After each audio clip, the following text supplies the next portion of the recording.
Bill Anders will always mention that he was the first one to get to the moon because he was in a position whereby he was a few centimeters ahead of us as he rotated the spacecraft.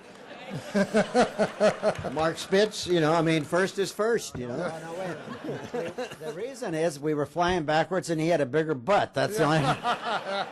Whatever it takes. But when we finally came into the earthshine, or sunshine, actually, we came out, I think we were best expressed as three school kids looking through a candy store window. You know, the flight plan was forgotten for a few moments. Our noses were pressed to the glass, and we were all looking at those ancient old craters on the far side of the moon, which, of course, as you all know, we don't see from the Earth. And to see what they were and how they were, we were just 60 miles above the moon at that time. And I think that's one of the great impressions I've had in the first instances of actually becoming a satellite of the moon. Jim was busy photographing along the flight path through the navigation system, and I was shooting right, left, one thing that I don't think we had a light meter. The NASA had calculated what the reflected light would be depending on our longitude, which depend on our time. And so I just checked the clock, and I'd turn it F this or F that, and so we got a lot of good pictures of the lunar surface. As Bill said, he was doing all this with photography, and I wanted him to be studying the systems, doing this. So I said, Anders, forget about those pictures. Don't worry about it, but we'll be able. And he was doing all this on the sly in the sauna without anybody knowing about it. But actually, I think that was probably the most important evidence that we brought back was the photography. And Jim and Bill did it all. We were coming around on this third revolution, and I was taking pictures over here. Jim was asleep. I'm not even sure what he was doing. And I think Frank yelled out, "Look," or something. And here was this gorgeous thing coming up over the lunar horizon, the back side of the moon, much rougher than the front side of the moon. And so, boy, there was a mad scramble for cameras. Each guy had one, started firing off. I was lucky because I had one with a long lens and color film. And I just kept snapping and turning the f-stop. And each of the guys took the same view but different size lenses, and it just so happened that NASA picked the one I took as the iconic Earthrise picture. But frankly, even though they both claimed they took it, they know who did, but I consider it kind of a crew picture. We've talked about being in orbit now, and one of the more exciting parts of the mission from my standpoint was lighting the rocket to get us home. Otherwise, we'd still be there. On the 10th revolution, behind the moon, we lit the rocket for about 4 or 5 minutes. It worked perfectly, and we started home. And go ahead, James. Well, I have to get into detail here because we're in the far side of the moon, and we have to light this engine, otherwise we'll be captured permanently as the satellite of the moon.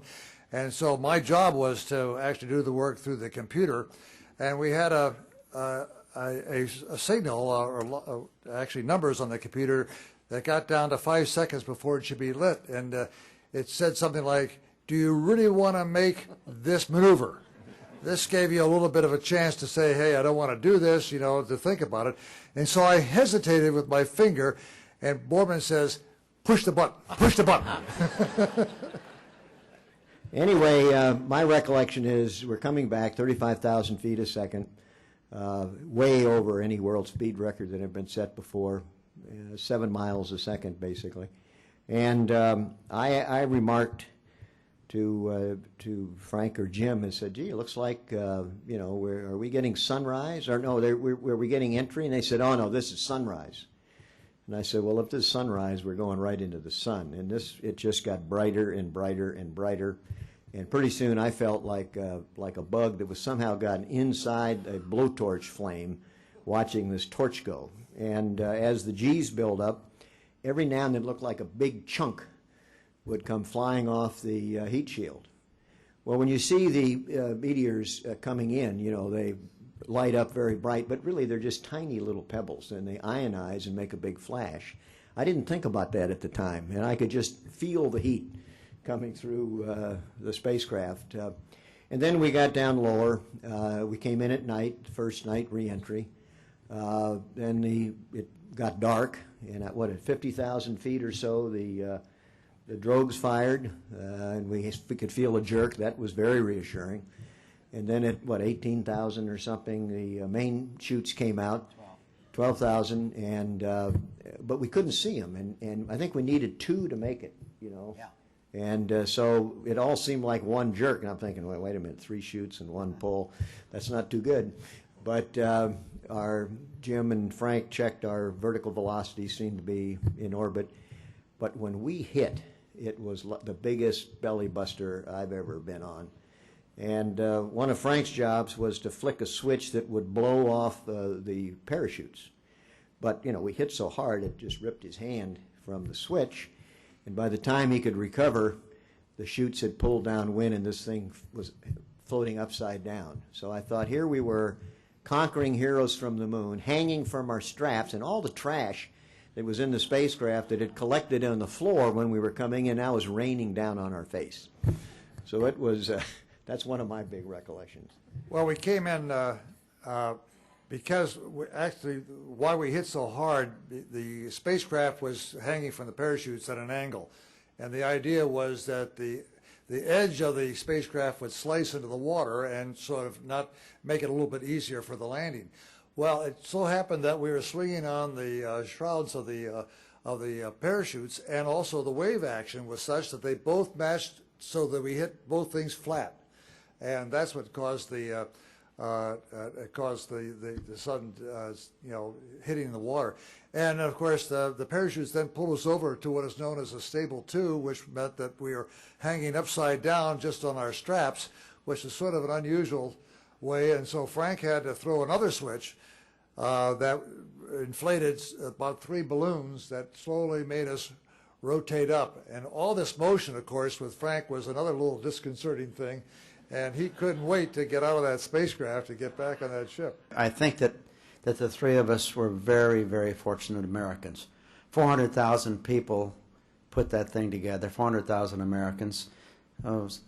Several died in it, in the fire and in airplane crashes. I felt very, very, very blessed to be with Jim and Bill, because there was a wonderful camaraderie there. It's hard to tell. Yeah, I know. I'm still mad about you doing that in the sauna, but nevertheless, it was a remarkable feeling, and I can remember as we stepped out on the carrier with that fresh ocean breeze and the flag flying there and the sailors all standing around. It was a feeling to me of overwhelming sense of gratitude for what we had been part of. As soon as we got down, at least in my feelings, I didn't realize exactly what we had accomplished. I knew that we accomplished a successful first flight to the moon, but I didn't know the significance of it for the United States and for the world of what had happened. It takes time for these things to sink in. It takes a little bit of history and aging to say, hey, really what happened? How does this affect our view of the country, especially as Martin had mentioned, 1968 was a very poor year in this country, and then we suddenly ended that year on a positive note, doing something positive for the country that everybody could take pride in. And in a sense, great feelings about the accomplishment, but I frankly felt a little guilty, because all of us had comrades and colleagues doing things that I thought were a lot more dangerous. Fighting in Vietnam, a lot of colleagues shot down, put in prison. El Dorado Canyon, raid on Libya. Frankly, I think Apollo 8 was probably a lot safer.